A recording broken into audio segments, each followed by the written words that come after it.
Support Laneside. Get something cool. Hey everybody, and welcome to another edition of The Drill Room. As always, I am the Bearded Beast, Rob Johnson, and as we've said, we're going to be talking about learning how to find your personal bowling characteristics tonight, learning how to find your tilt, your pap, your rev rate, your rotation. We want to find that information so that you can make better decisions when you're buying equipment going forward. So we've got a couple of examples that we're going to go through. I'm going to show you what you can do with Pro Shop tools that you can buy really just about anywhere, as well as going to show you how to do it with things that you might have at your disposal, or at least something that you can make. So before we get started here, I want to thank everyone once again for joining us in episode 5 when we had AEW star JD Drake on. JD had himself a really great time. He wanted to thank everyone who was there to ask questions and who've passed along questions since then. And he's looking forward to hopefully coming back on the show again. So, before we go to the drill room here, why don't we hit a few questions? We've had quite a few questions come in through Facebook and through social media, so why don't we hit a couple of these before we get started, let everybody have a chance to get here. So let's see here. Comments is the most dangerous place on the internet, is the comment section. All right, let's see here.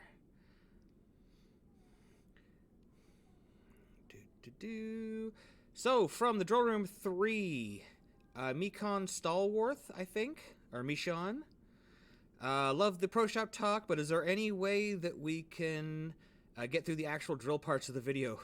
Yeah, I know. Now that we have the audio pack, it's going to be a lot easier when we do go to drill. It will be able to cut out the actual sound of the drill so that if Scoops is here answering questions for you, you'll be able to hear him, you'll be able to talk back and forth. So we've definitely got that fixed. Let's see here. What else do we have? Scotty Thompson letting us know that he really enjoyed the interview with JD. Corbin, I can't imagine Rob in a wrestling ring. Let me tell you. Yeah, it was not a pretty sight. I trained for a while. When it comes to being a wrestler, I'm a great bowler. Unfortunately, my noggin, this chrome dome here is it sees a lot of impact, and it's not so good for me anymore. So it decided that maybe, just maybe, it was time for Rob to move on to something else. While get me in all oiled up with that Italian dressing all over me and some nice spandex there. Oh boy, you're gonna be just whoo. Yeah, it's definitely not a pretty sight. Not a pretty sight at all. I'm just actually kind of seeing if I can find you guys a picture here of the last time I was in the ring.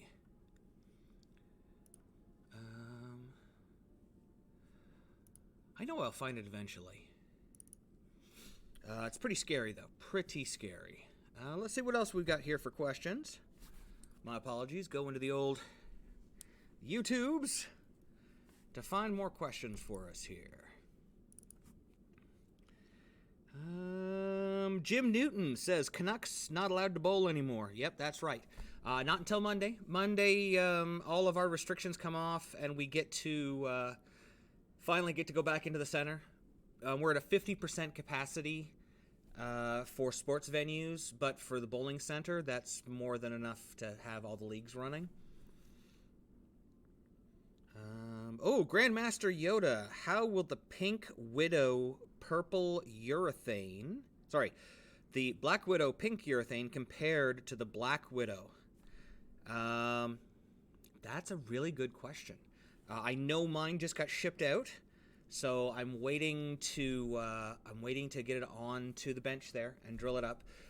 Once things open up on Monday, we're going to be recording 4 or 5 reviews at least for some of the new stuff that's come out. Some of the stuff you've seen us drill already. So, but I think it's probably going to be pretty close. I think it's going to be closer to.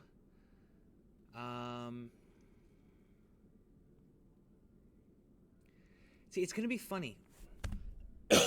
Sorry about that. The core, it's a really big core in that ball. I mean, it's 0.58 differential and 0.16 intermediate differential. So it's going to be very continuous for an asymmetric ball, but it's also going to have a ton of flare, even more than we see in the double cross. So I know it's going to be earlier than those. But then again, it's a new cover stock. We're getting a new version of the U73 that we see in the double cross, so it's going to be a little cleaner than we saw in the original Black Widow urethane, and it's even going to be a little bit cleaner than the Black Widow purple. So it's going to be really interesting to take a look at. I could see it, even though it is going to be cleaner. I could see it being really close to the Black Widow purple. Maybe a tiny bit more shape down lane. But I think it should be... I think it should be that way, but you never know. You never know. Let's see here. Nope, that's me and Ken Anderson. What do we got here? Nope.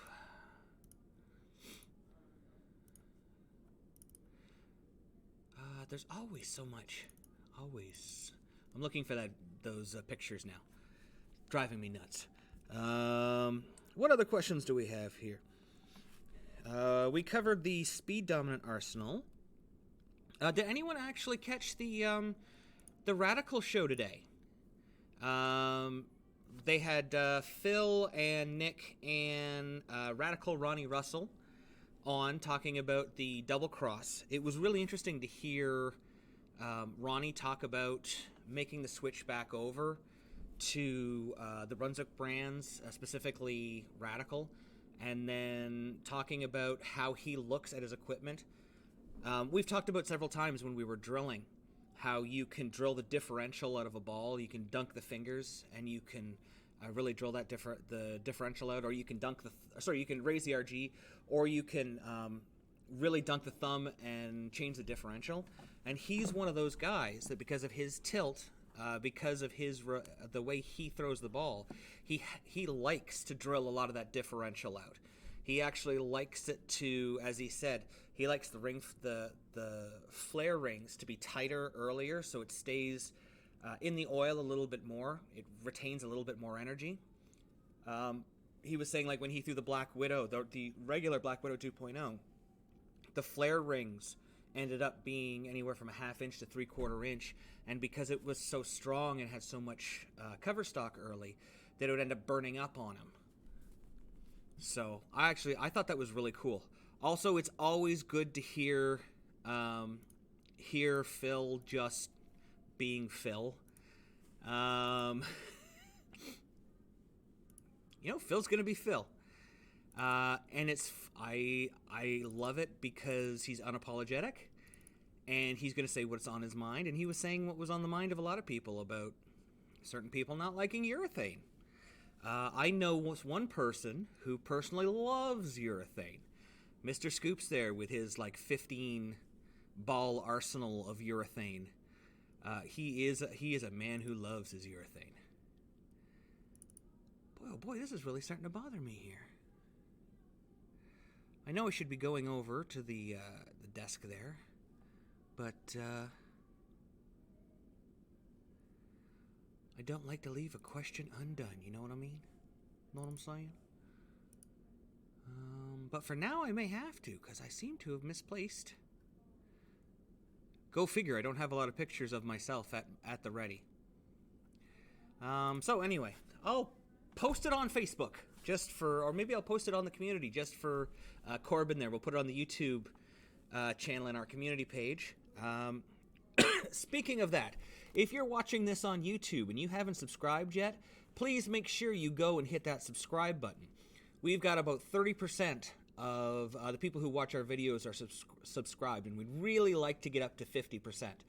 And in fact, if we can get to 50%, we're going to have a contest. We're going to give away some pretty cool stuff.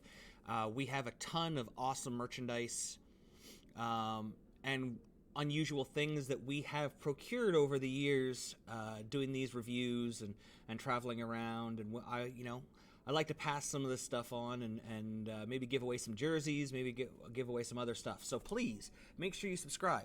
And if you're watching this on Twitch, make sure that you follow. We're just 8 subscribers away from getting our affiliate. So please make sure that you do that as well. Oh, I see that Scoops is in the chat there. Can't wait to see myself. Yeah, I can hardly wait. I'm waiting for Scoops to try to wrestle the Pink Widow out of my hands. So it's going to be a fight. All right, let's see here.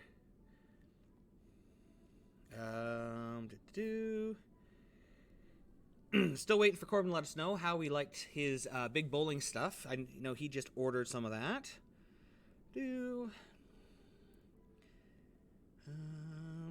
I think I have to switch over to Facebook to get. Now, yes, I did get all of your messages about the 2LS, how the Radical 2H system, the Mo system, has been around longer than the 2LS system. It's just unfortunately with things where we are, it has been more difficult to find that information. Where it was a little easier to find the Storm one, and because of Bowl Expo, it was taught there. Like I said, I'm looking forward to hopefully getting Mikey on the channel here, and he can go through and teach us all how to do the Mo layout system for no-thumb bowlers. I think it'll be really good to compare them. I think it would actually be really interesting. We do have access to a two-hander that's not me. We actually have a good two-hander. It'd be interesting to drill up a couple of pieces that are very similar using the different layout systems and kind of give them a look, see how they stack up. Other stuff in the news this week. EJ Tackett being paid with Bitcoin. That could be good and bad. I mean, really, just because of how it fluctuates so much. I mean, he could make a fortune or he could lose it. It's really interesting. But it is the cutting edge, and I think that's, in a lot of ways, that's where business is going to be going, to that decentralized currency. So, should be interesting to see. Let's go over to Facebook, get questions from there. Some of them I can't share because they're a little more specific to the bowler. Oh, here's a good one. I had a message from one of our fans here, and he was having a problem. He had seen his average drop 25 pins from 2019 to 2020, and then even more in 2021. And he'd noticed his ball had really changed the way that it was reacting. And he said, what should I do? What should I buy? And the first thing I asked him is, well, have you had your PAP checked? Has it changed? And he said to me, well, my PAP used to be 5 over and a quarter up, and now it's 4 5/8 over and 3/4 up. That's a huge, huge difference in the way the ball is going to perform. That is a significant change in the way that he's rolling the ball. So rather than give him a suggestion of what he should throw, the first thing I told him is, well, you should go see someone and have all of your information checked again. And then once you know that it's correct, you might want to find out, why it's changed so much. But then, yes, absolutely, to re-drill a ball. Because his ball, let's see here.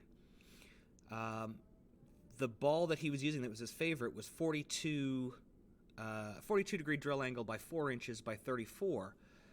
But that's at 5 over and a quarter up. You know what? Let's go over to let's go over to the bench and let's actually lay this out on a ball, and let's show you the difference here, because I think it's important for people to really visualize what the difference is. So let's grab ourselves a bowling ball here. No, not the AMF ball. Let's grab ourselves something off of the wall here. That'll be nice and easy to show up on. Oh, this'll work. One of my favorite old pieces from my personal collection.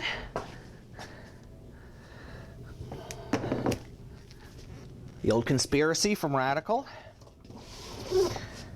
Now then, let's just make some lines on the ball here. Now he said it was 42. So 42 degrees by 4. By 4 by 34. 34. And his original pap was 1/4 and 5 over.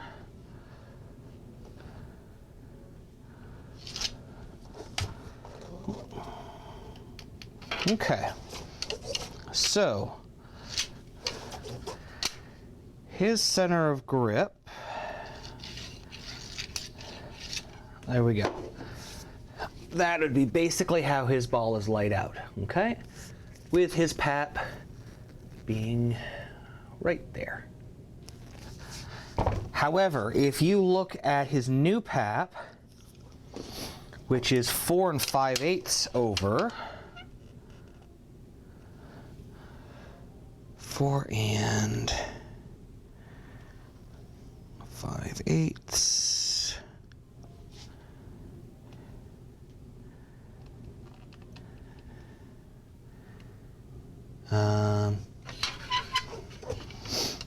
So we're gonna go 3/4 of an inch down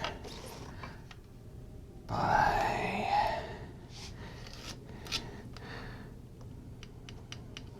4 5/8. That same layout with his new pap. So this is new, old.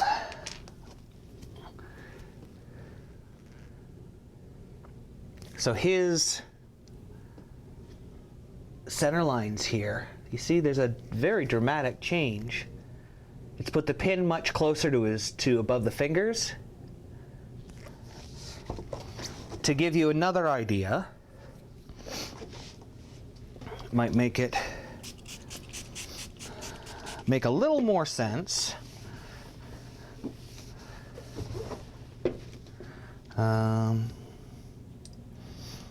Forgot to make sure everyone could still hear me. Hopefully everyone can still hear me.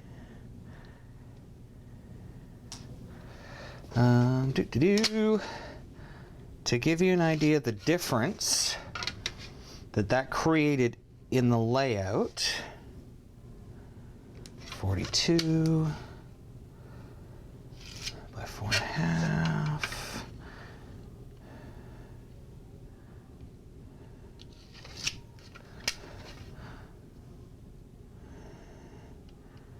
One quarter.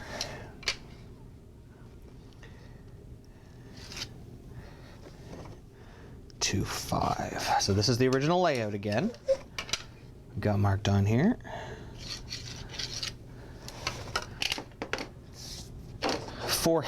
From the original layout, from his original pap, this layout now becomes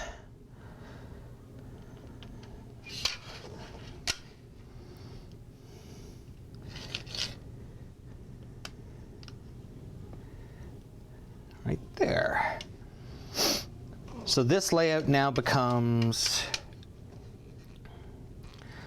42 degrees by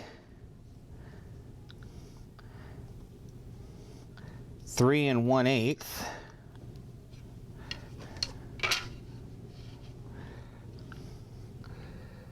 by 36.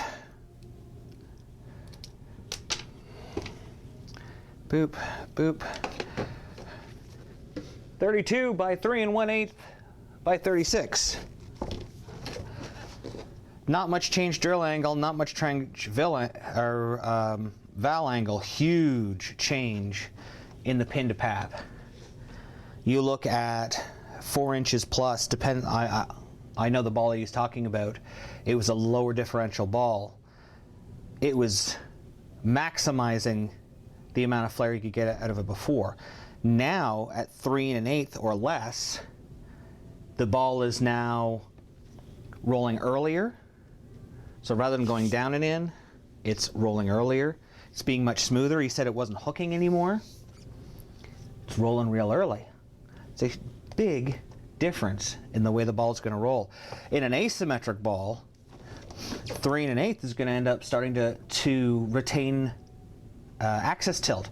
So if he has a lot of tilt, the ball is going to go down and become more violent, more unpredictable off the spot, or could never hook at all, just because it never ends up losing tilt. If there's not enough friction, it'll just keep going. So checking your stats, finding out what your tilt, your pap, and all this information is extremely important. I tell people, and I know for our team, for Laneside team, we check our information, I'd say every 12, probably every 10 to 12 months. As the new season starts out, everyone gets a kind of a little checkup to see how things are going. One of the nice things is that when we do these videos, it's very easy to slap a piece of tape on the pap, mark it out real quick with all our tools, and then we can just see, has it changed, has it moved much? But not everybody has a pro shop, which brings us to today's show: how to find your information if you're not a pro shop. So I'm just going to put this this conspiracy down and clean up. Okay, so here we have my favorite bonus, and you can see I've drawn some flare lines on it. Luckily, this hasn't really been cleaned since the last time I bowled, so I was able to trace out all of my flare lines on the ball. And this is going to be important. These flare lines are going to help us find out a lot of the information that we need just by marking them down. So you can see here, I've traced the very first line, the very first oil line, all the way out to my last oil line. And I've traced it all the way around the ball.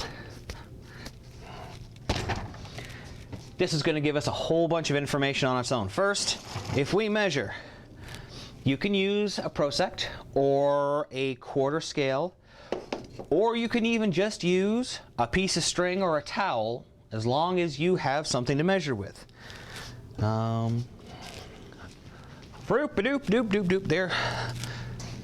There we go. I'm just going to grab my trusty tape measure here. If you needed to, literally take a towel. What you want to do is you want to find one point. Make sure your towel is at least 12 to 13 inches long. Put it right on that first oil ring. Go all the way around to find out where that other oil ring is.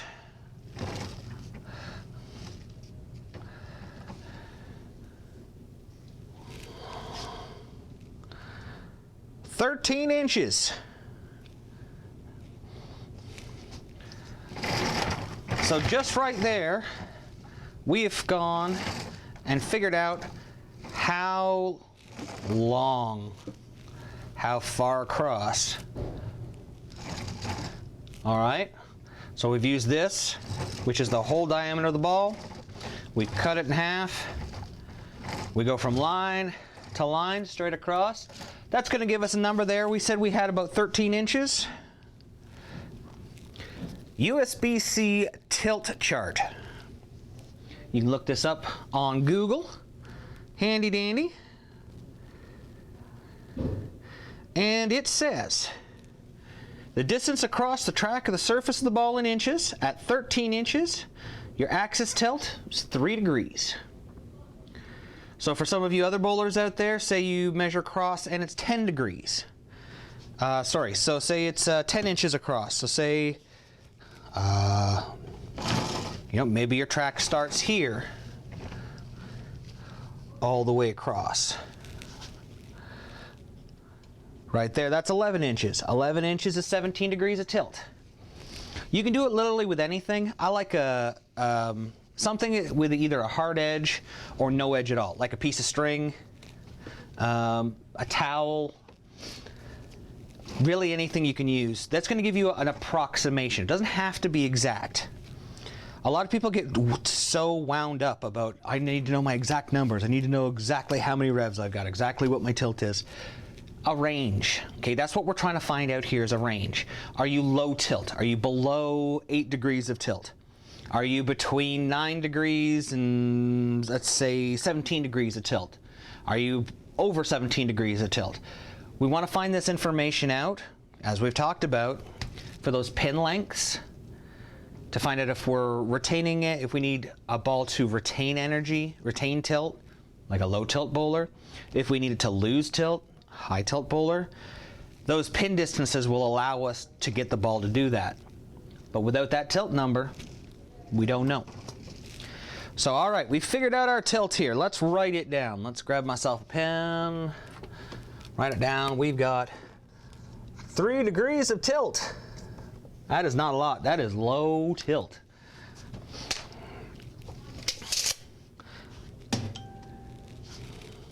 Next, once we've traced these lines, we've figured out our tilt. Next thing we're going to do is we're going to find our PAP. Our PAP is our preferred access point. Basically where the ball spins around. When you spin that ball, it's going to have 2 poles. It could be like this, it could be like that, could be like this. But there will always be a positive and a negative pole that the ball spins around. A normal pro shop will use one of these guys, an armadillo. Best tool. All you do is you find that first flare ring there, and you put it over a ring here, and you look for the one that matches the shape. So the straighter it is, the more towards the center it is, the more curved it is, the lower the tilt is going to be down here. Now we're just going to, let's see here, find that right there, and now where'd my pencil go? Oh no, smallest pencil ever, where did you go? It's a sad day when my teeny tiny pencil has run away. All right, time to break up the mechanical one, I guess.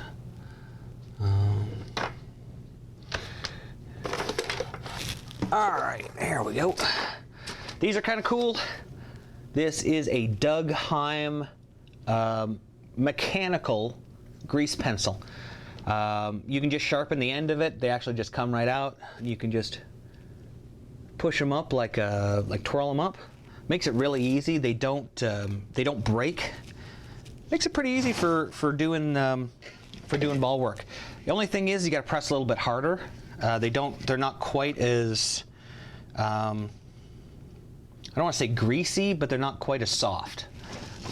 So all right, so we've got That line there just happens to be on the 8 number there. Boom. And see, that is where my pap would be. So when my ball rotates, it rotates around that spot. And not everybody has one of these. So there's a couple of ways you can do it. First one is if you have a quarter scale or a prosect. And you can buy these. You don't have to be a pro shop to buy one of these. What you're going to do is you're going to find your oil line here. And you're going to pick a couple of spots.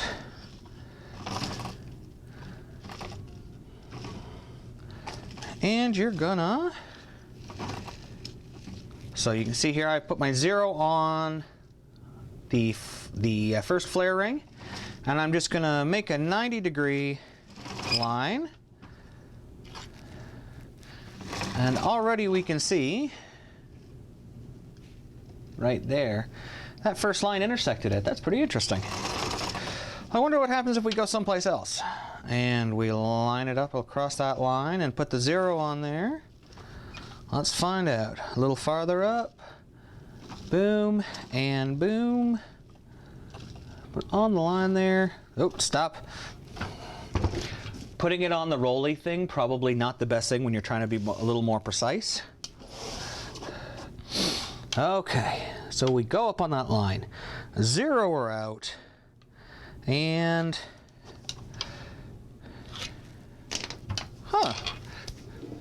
would you look at that?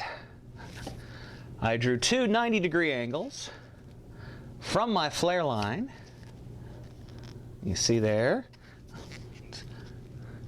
2 90-degree angles, one from the top one from the bottom. Bingo bango, right on my pap. That's way number 1, and that's, I mean, you can do it anything that makes a 90-degree angle. The prosect makes it easier. Quarter scale you can do it with as well. But the easiest way is for this rolly thing that you guys are probably wondering about. This here is my Rev Trainer from Eileen's Bowling Buddy. You've probably seen me use this sometimes when I did that series with Anthony Pepe. We were talking about how it's you can use it to train different axis rotations and your rev rates and such. I actually use this in the shop as well, and so can you. Anything that's got some roll to it here, you take that flare line, and all we do is we want to make sure that it rolls straight around that line as much as possible. And if you roll that ball around that straight line,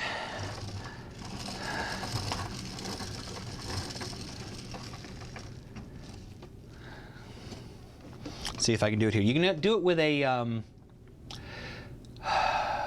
ball spinner. That's the word. It's a lot easier to do it with a ball spinner, but not everybody has access to a ball spinner either, and this is a little easier to do. So we've got it lined up. See if I can make this bigger here. Bigger, bigger, bigger, bigger, bigger. Now that you can see it.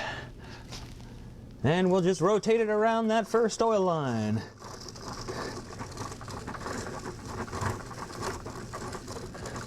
My fingers aren't very good, but you can see it's pretty much the same spot.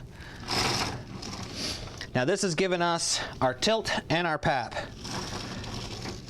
Always important to do this with a ball that's been thrown that has your full grip in it, because you're going to want to find out where the midpoint in your grip is. 1, 2, 3, 4. 1, 2. Now you can find your center line here just by bisecting the thumb and the fingers. Draw a line straight up it, and then just measure from the inside of this to the cut line of your inserts. Make a mark. If you've already made a 90-degree angle to find your tilt, making another 90-degree angle, it's not going to be too hard to do.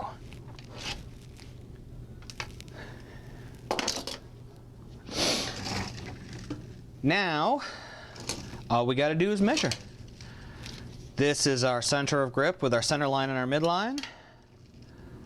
I'm going to measure over. This goes 6 and 1/4 over by 0 up.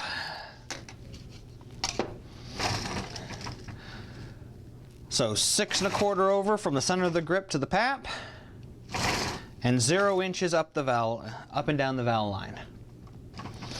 If it was, say, here, then we would say that there is a 7/8. It would be a 7/8 inch. If it was over here, it would be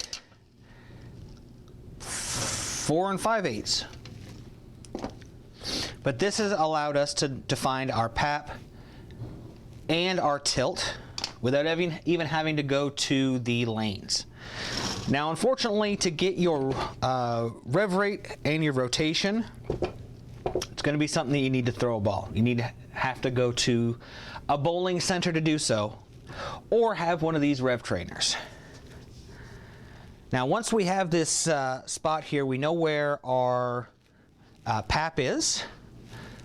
What you're going to want to do is find yourself some tape or something fluorescent that'll stick to the ball that you can see when you throw it, that's not going to come off inside the lane machine. You know, you don't want anything that's going to easily fall off, but you don't want something that's also going to be glued there forever. So, a little bit of tape.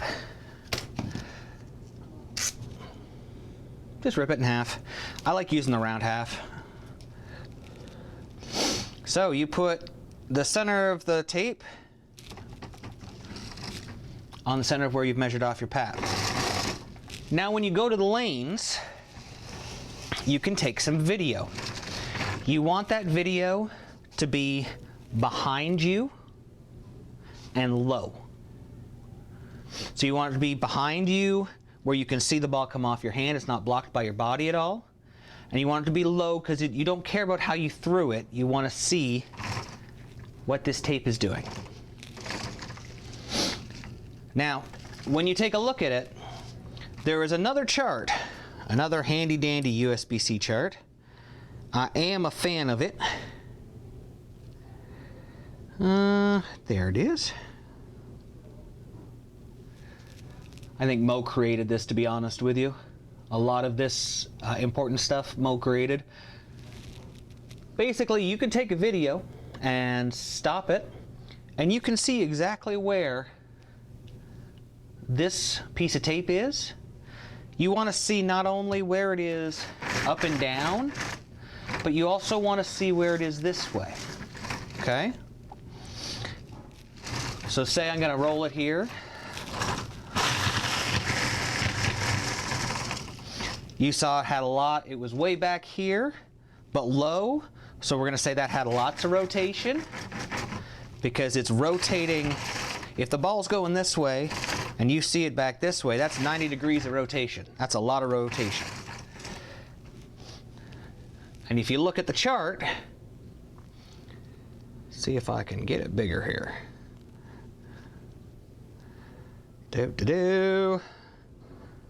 Yeah, this is absolutely Mo. This is off of Bowling Chat. I should have known. All the best stuff is off of Bowling Chat. So you can actually see on the chart here, 85 degrees. If it's dead in the center, it's 90, 85, 80. So you can track your ball back. When you can't see this dot anymore, when it's rotating over here, you're getting into the 35 and below degrees of rotation. And that's the direction the ball is rotating versus the direction that it has been thrown in. Tilt. You can actually see tilt as well. See these numbers at the top? The higher they are, the more tilt there is. So if you are unable to measure across the ball, by at least finding your pap and marking it, you can use the chart to find your tilt as well. Lastly, there's rotation, or sorry, rev rate. So many people are caught up. Hey, Al, John, Diego from Greece. Thank you. Yes, I did find my pencil. Thank you. I appreciate it, Deb. Look at the little pencil. Yeah, so if you aren't able to find the tilt by measuring across, just by looking at this video, you can find your rotation and your rev rate. Or sorry, rotation and tilt. Rev rate, as I said, people get all up in arms. You know, I'm 500 rev rate, I'm 600 rev rate, I'm 400 rev rate. Even I was caught up in it for a while. I used to calculate it using frame rates. You can actually figure out how, by taking that other piece of tape, or a longer piece of tape to be honest with you, and going from your pap up above your fingers here, you can measure how many times a ball rotates by how many frames and figure out your rev rate that way, depending on how many frames your camera uses and blah, blah, blah. It doesn't matter. It doesn't matter if you've got a 500 rev rate. It doesn't matter if you've got a 503 rev rate. It doesn't.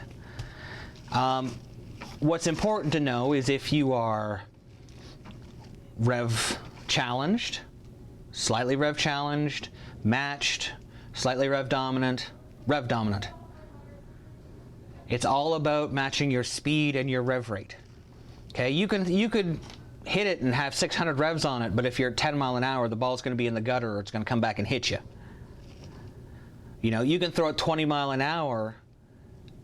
You can throw it 25 mile an hour and have a 400 rev rate, and technically you're speed dominant.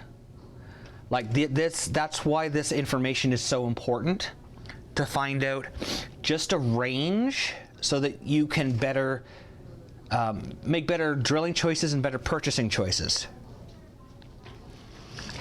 So why is it important to know this? Well, we've had a few people ask about arsenal construction. You know, oh, I'm speed dominant, I need this kind of, you know, what kind of balls should I have? Should I have more of this or more of that or what have you? Well, depending on your personal bowling characteristics, that will greatly dictate what kind of equipment you need. Somebody who has low tilt, 3 degrees of tilt. Symmetrics, probably going to look better in their hands. Their 6-ball arsenal, 4-ball arsenal is going to be a majority of symmetrics. Because the ball, excuse me,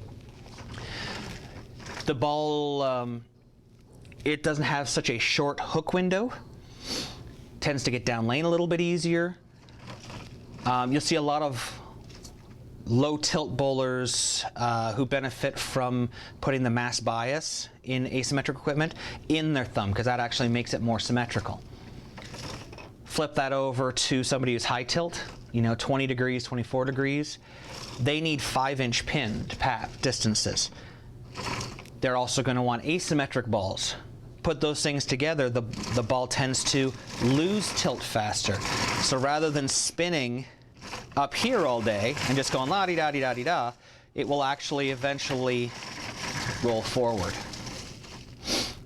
And that's kind of the important thing. We talk about the most important thing in bowling to score, getting the ball to slow down. If a ball slows down, it can lose tilt. It can roll forward. It can get through the pins. Oh, excuse me. So are there any questions out there? I really thank you very much. I'm appreciating everyone who's joined us so far. Is there any questions out there on anything I've talked about? Is there anything you'd like to see me talk about? This show's all about you guys. It's our social time, whatever you want to talk about.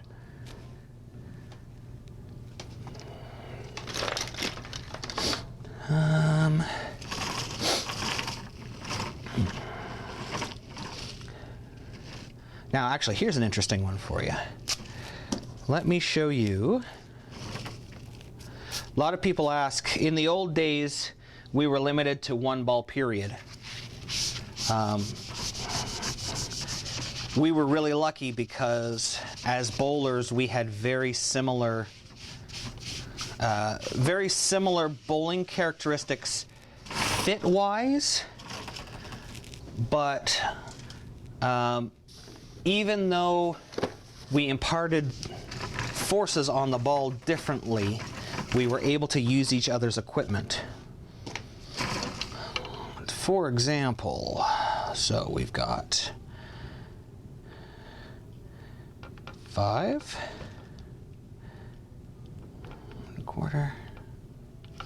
In the old days,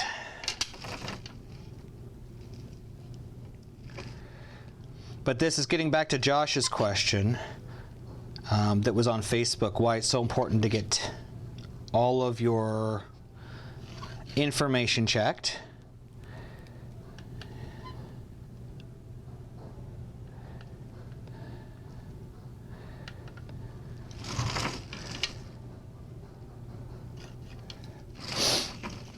So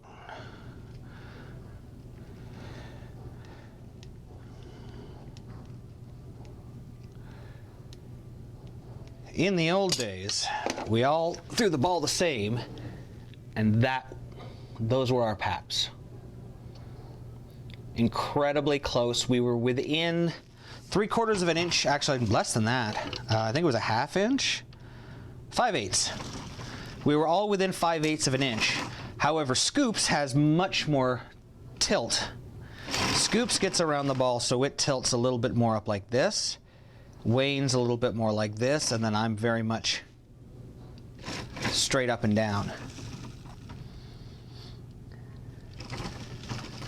Nowadays, it's changed a little bit. My stats have changed pretty dramatically over the last year. With all the fitness and everything that I've been doing, and all the work that I've been doing with my national team, I've found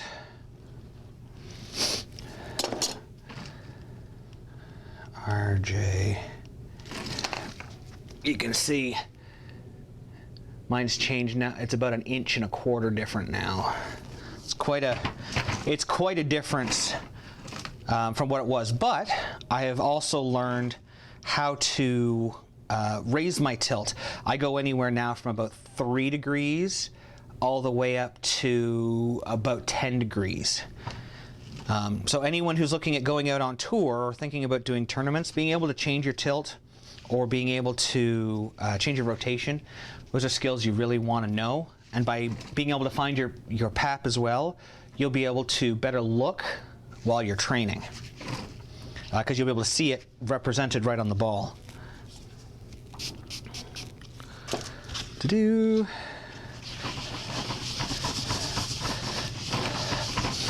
you used Life After Death yet from CTD? Let me tell you, the one bad thing about the Doug Heim pencils is generally they don't come off. Like, you have to really kind of scrub it because they're a true grease pencil.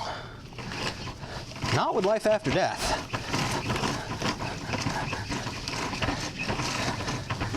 Like, cleans up good.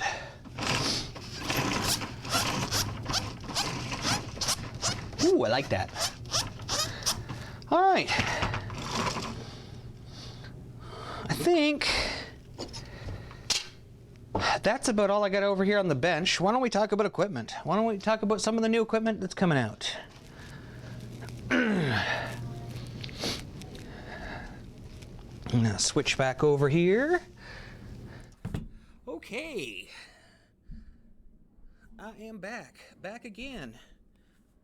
Beardo's back. Don't tell anybody, they may arrest me. So let's see here. The new equipment that came out, or was announced this week.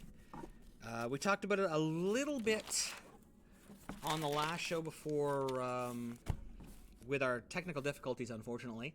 But we've got the 2 new balls out from Hammer. Of course, the Black Widow Pink.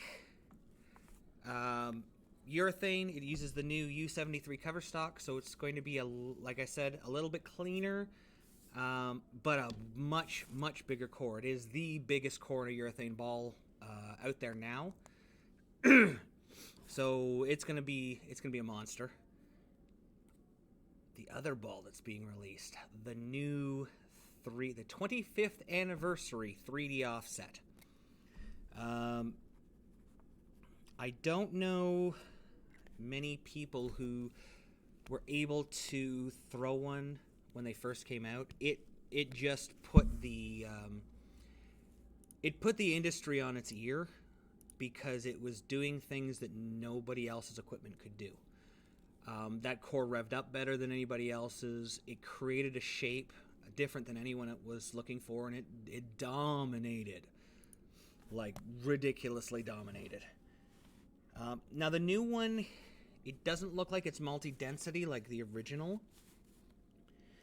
but the original I think was a 4-piece ball, because I think it had two different densities in that core, or two different flip blocks. Trying to see if I can find it here. I try to keep this stuff on my phone so it's easy for me to find for you. So yeah, 1997 Ball of the Year. Oh, it looks so good. It looks so good. I know Tom Doherty drilled one up yesterday, and he was throwing it. The shape is really good. It's a very, I don't want to say arcing, because a lot of arcing equipment is slow. It's like it kind of reminds me of the Black Widow, where it has that really continuous asymmetric shape rather than the snappy flippy one. But man, it's so continuous. Watching him throw it through the pins, oh, so good. I actually think I have the stats for it here. If my phone will, straight from Scoops. If my phone will let me load them. 3D offset. So 2489 RG, 053 differential, 008 asymmetric differential. So technically, it's right on that edge of being symmetrical. Because anything over 008, I believe, is considered asymmetrical, and then the closer you get to 0, the more symmetrical it is. Oh, it looks so good. Looks so good. What else? Let me see. Ooh, 3D offset. And then the Black Widow Pink just looks nice. I mean, it just looks.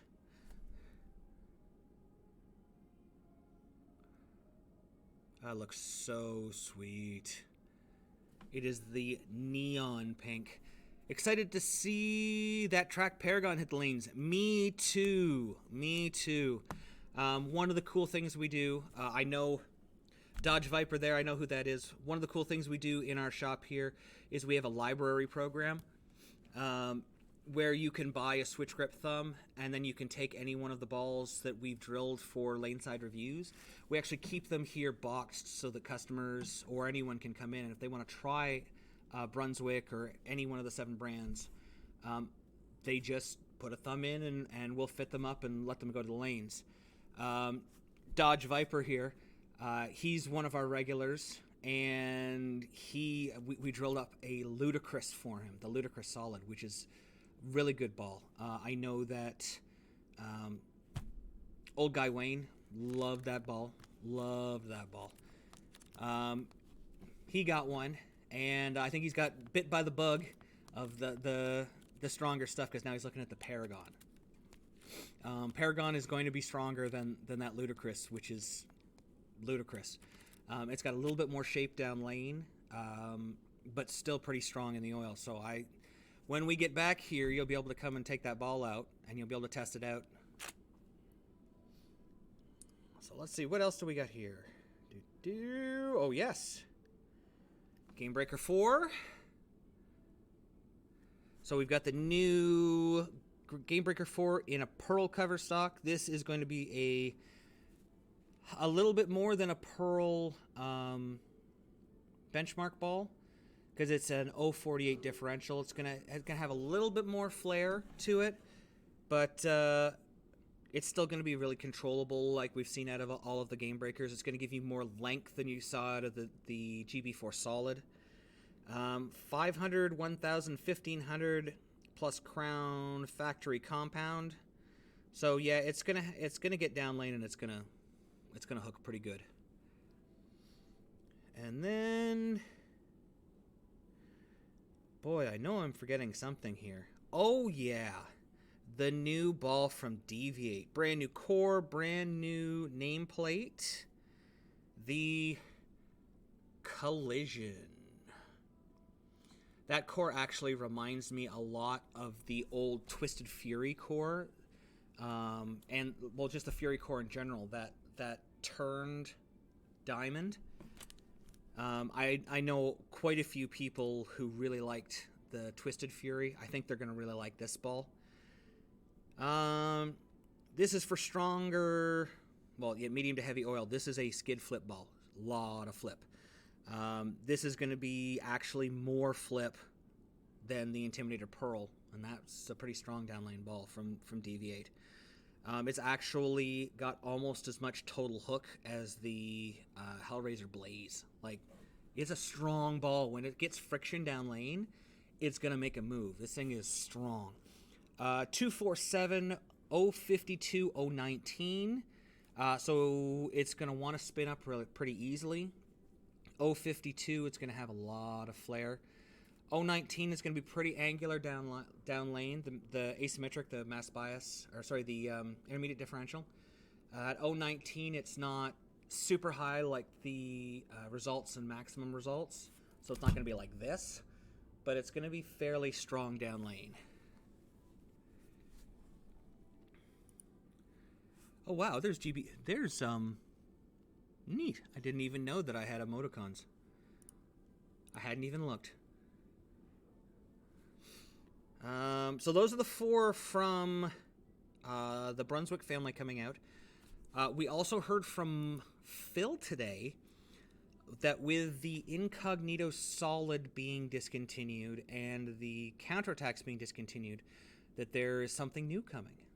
So we'll have to keep our eyes out over the next couple of months to see what interesting things, what possibly they can replace the Incognito core with. That thing was really good. But he said he's got something. So, excuse me, it should be really interesting to see. He also said that there are still Mo cores in the pipeline. While we have seen the last one that he designed, there are still more that they are working on to bring to fruition. So that is pretty awesome that we still have Mo, redefining the sport even now. What else did we see this week? We saw the Sean Rash incident. I think it's been talked out. The PBA dealt with it. Whether you think it was too harsh or not enough, I think it was great that the PBA stepped in and said that they want to keep the integrity of the sport. Scoops. How close will it be to the Twisted Fury destruction? Let's see here. I'm gonna do Twisted Fury destruction bowling ball. Let's bring up the stats on it. Okay, so it was a 258 RG. So this one's got a little bit lower differential. It's going to spin up a little bit easier than the Twisted Fury Destruction did.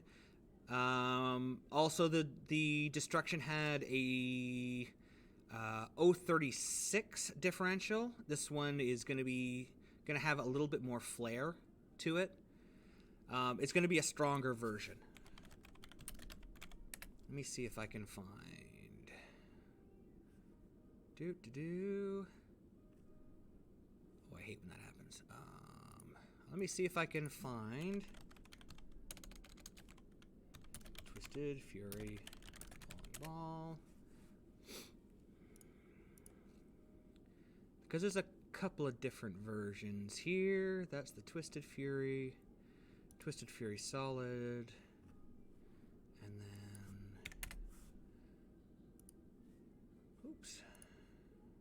then the Fury Pearl. No, that's not right. It says oh no, maybe it was the Fury Pearl was not a 2.8 RG. That is incorrect. That is incorrect, Internet. You are lying to me. Why you gotta lie to me like that? Okay, let's see here. The Fury Pearl was a 247044.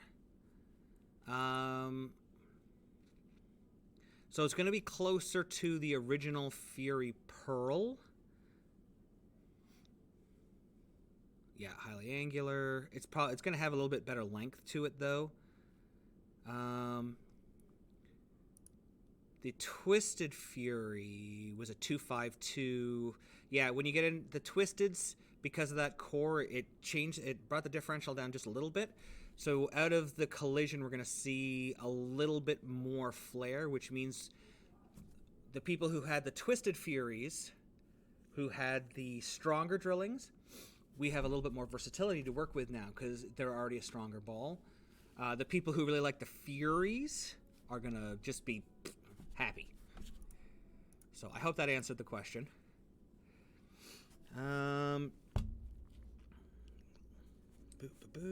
How good was it to see Norm Duke on the TV show? Or at least trying to, in the qualifying there. JD and I were talking about him on the last episode, how nice he is. I really wanted to tell a story, hilarious story from when I was younger. I got to bowl with Norm at Pro-Am as a kid when they came up to Canada. And on the lane there was this other younger gentleman who was a little brash, a little full of himself,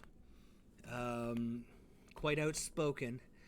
And he had already bowled his first two games, and Norm comes to the lane, and the kid is lipping off, because as kids, you're getting the third, sixth, and ninth strike free. And he had shot like 240, 250 his first two games. And his back is turned, and he's just jawing, and I can beat these guys without these free strikes and stuff. And Norm just walks up behind him and goes, "Oh, you're that good, are you? Really? Okay. Well, you know what? I don't want to waste your time here. Why don't we make this interesting? Why don't we bowl? If you win, take you in the back, and I'm going to give you an autograph. I'm going to give you an autograph ball, But if I win, I get all your stuff. I get all your bowling balls." And without even missing the beat, the kid's like, "Yeah, no problem. No problem. Yeah, I got this. Not a worry. I get 3 free strikes. I can beat this guy, no problem." Norm shoots 279. No free strikes. Just shoots 279. Kid shoots 240. Without saying a word, Norm turns around, grabs his ball off the rack, walks back, puts his other balls in the kid's bag. So he's taking all the kids' balls, zips it down, picks the bag up, walks out. And we're just like, oh my God. Norm Duke just beat him, and he took his stuff. 10 minutes later, Norm comes back down. He's got the kid's bag with him. Opens the bag up, all brand new balls. Norm's grabbed the kid's stuff to get his span and everything. Took it down, drilled him some new stuff. Took him aside and said, "Look, kid, you may be good. One, don't let your mouth write checks that your butt can't cash." But he said to always remember to be humble. It doesn't matter how good you are. There may at any time be someone who's better than you. Always one of my favorite stories because, it was Norm being just hilarious. Because him on the lanes, he was treating it as if it was you know, championship game of the U.S. Open, every shot, he was just like, ah! He was getting fired up. And he taught that kid a lesson. I mean, he could have walked off with his equipment and just been like, nope, that's it. You made a bet. But he taught that kid a lesson. He got him some new equipment, got him some humility, and yeah, I love Norm Duke. Norm is such a good guy. Even Scoops loves Norm. I can remember when I think it was 8 or 9 years ago this week, probably even today. Scoops and I were in Detroit at the first league, and I don't know if it was the first league, but they were in Detroit. They were doing the league, and I had interviewed Norm a couple of times. I talked to him, and we're walking down the concourse, and Duke sees Scoops and runs up behind him like sprint and jumps on his back. I was like, Scoops! Norm is just a treasure to the bowling industry. I think 8 years ago last week, yeah. For as much as we have talked about, and has been talked about across the industry this week about unprofessionalism, I think Norm Duke should get talked about. What he does in the public eye, I think it should be talked about so much more, because he's one of those guys who really makes bowling enjoyable. Now, he will mess with you behind the lanes if you're bowling against him, but that's gamesmanship. That's a different story. So what do we got? That's an awesome story. You show him, Duke. That's right.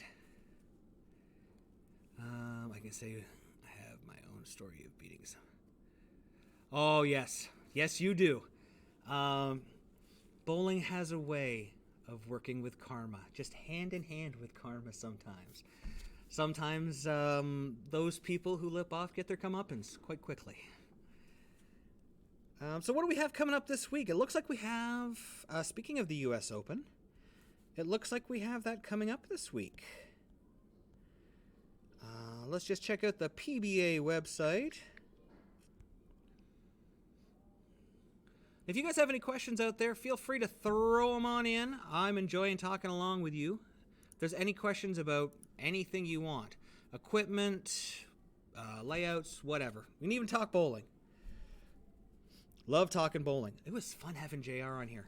I'm really hoping at some point when the borders open up, we can finally get down to the U.S. Without costing us $500 or $600 just in PCR tests.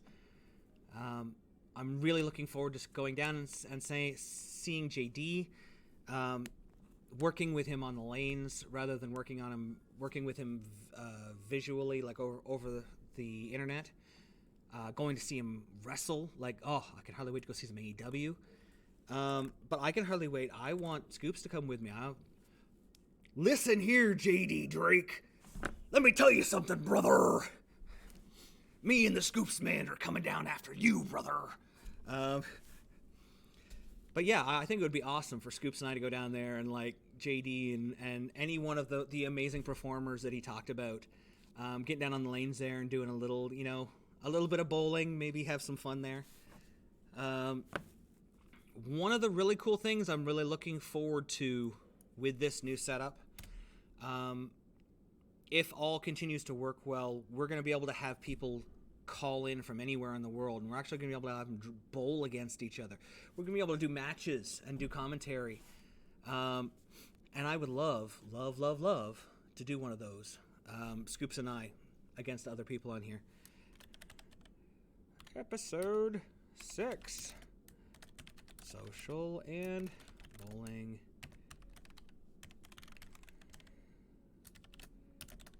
Learn your Pappin stuff. I was just updating the stream info. Oh my. Whoa. Internet, why you be so bad? All right, what's this week? That was the Players' Championship. That was also the Players' Championship. Maybe if you went to, the tour. PBA tour. All right, so this Saturday... Oh, yeah, duh.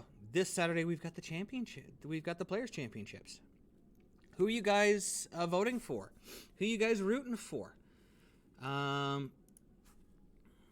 we've got what? I'm trying to remember here. Of course, we've got Sean. We've got Tommy Jones on the show. We've got the ever dangerous Belmonte on the show. We've got Graham Faw, probably the hottest bowler on the planet right now. He's bowled in 3 tournaments since he went to Radical.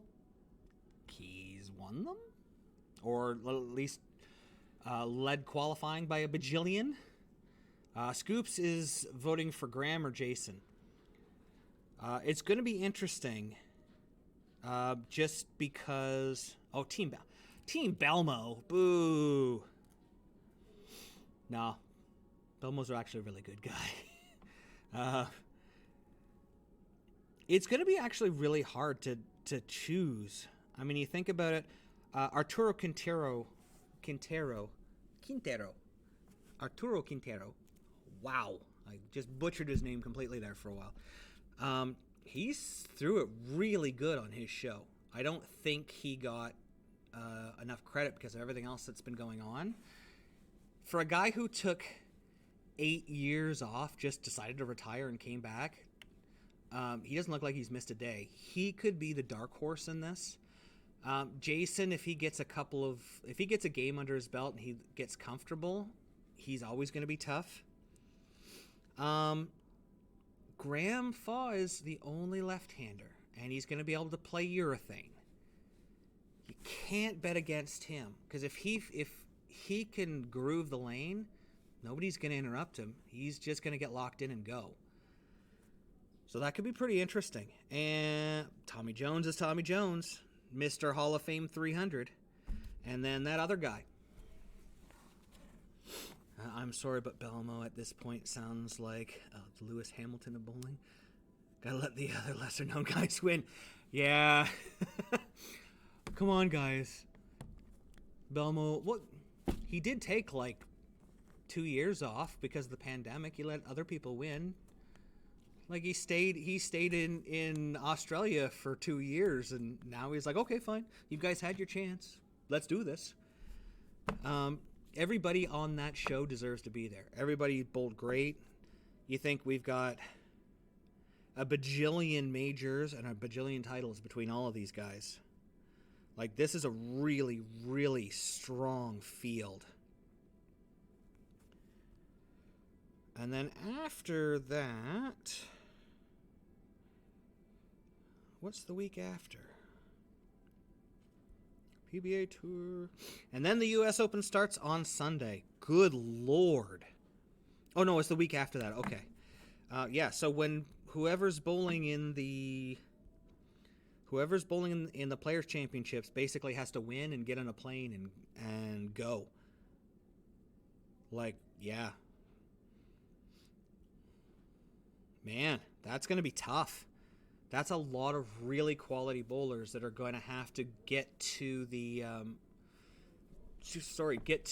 U.S. Open in a hurry and get loose before competition starts.